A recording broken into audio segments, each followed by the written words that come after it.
chambre d'accusation devait s'appuyer sur plusieurs points. D'abord sur une demande de liberté provisoire de 25 personnes, 26 personnes plutôt, qui sont en détention depuis un temps assez long. Depuis janvier 2018, ces personnes sont en détention, ne sont pas libérées et apparemment les actes d'investigation qui devaient être faits n'ont pas été faits correctement et convenablement. Nous avions demandé aussi, et cela participait de l'exigence d'un procès équitable que nous poursuivons, l'audition des témoins, la confrontation avec certains co-inculpés et éventuellement la confrontation avec des témoins que nous avions désignés et qui peuvent aujourd'hui apporter la contre-vérité de la vérité supposée établie par l'enquête de gendarmerie. Et là, nous prenons la responsabilité de dire que cette enquête de gendarmerie est une véritable arnaque. Il n'y a pas eu d'enquête. On s'est contenté de ramasser des innocents, des membres d'une même famille et même des personnes qui n'étaient pas sur Ziguinchor au moment des faits pour en fait les impliquer dans une tuerie.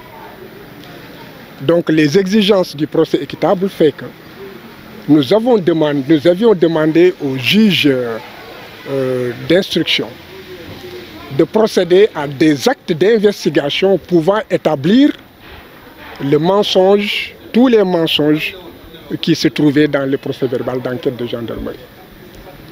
Pouvant établir et apporter la preuve avec des alibis de la non-participation de personnes à ces événements. Alors le juge d'instruction a tout bonnement refusé d'écouter des témoins qui constituaient des alibis, d'écouter des personnes ou des autorités qui pouvaient apporter la preuve de ce que telle personne ne pouvait pas faire partie de cette tuerie.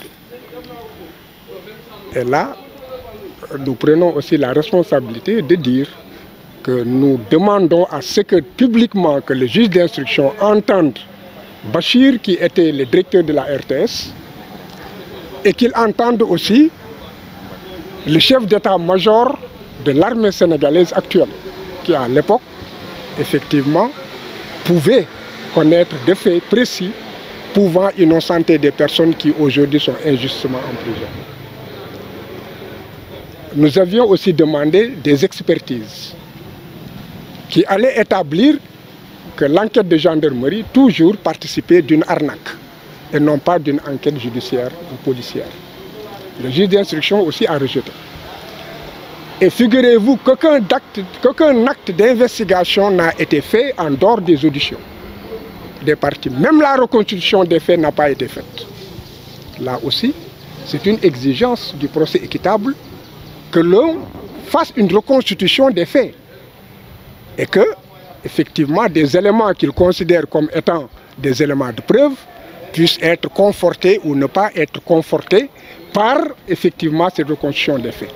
Donc, il faut que l'opinion publique nationale et internationale sache que l'histoire de la Casamance ne peut pas être résolue avec simplement, résumé plutôt avec le MFDC.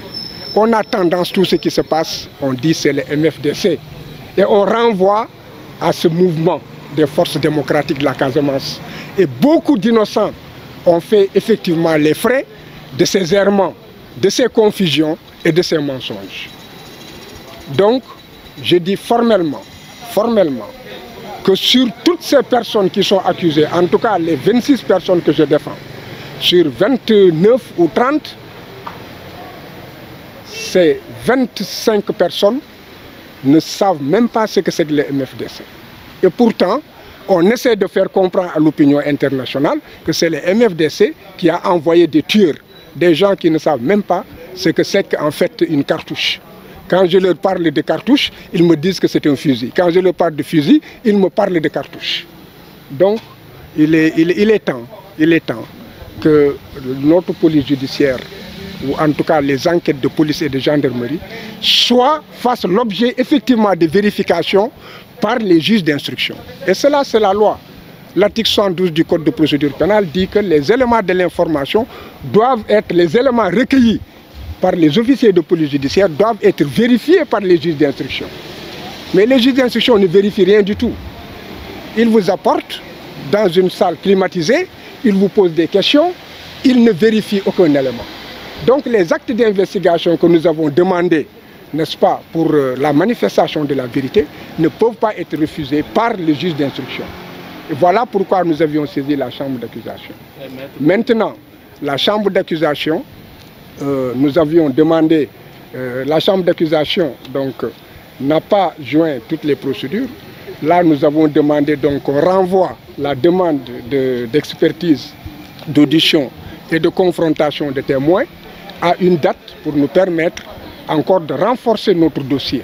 Parce que notre but, c'est de convaincre la chambre d'accusation de ce qu'il n'y a jusqu'à présent pas d'enquête réelle et qu'il faudrait que tout soit fait dans les règles de l'art et que l'on parte résolument vers des investigations pour la manifestation de la vérité.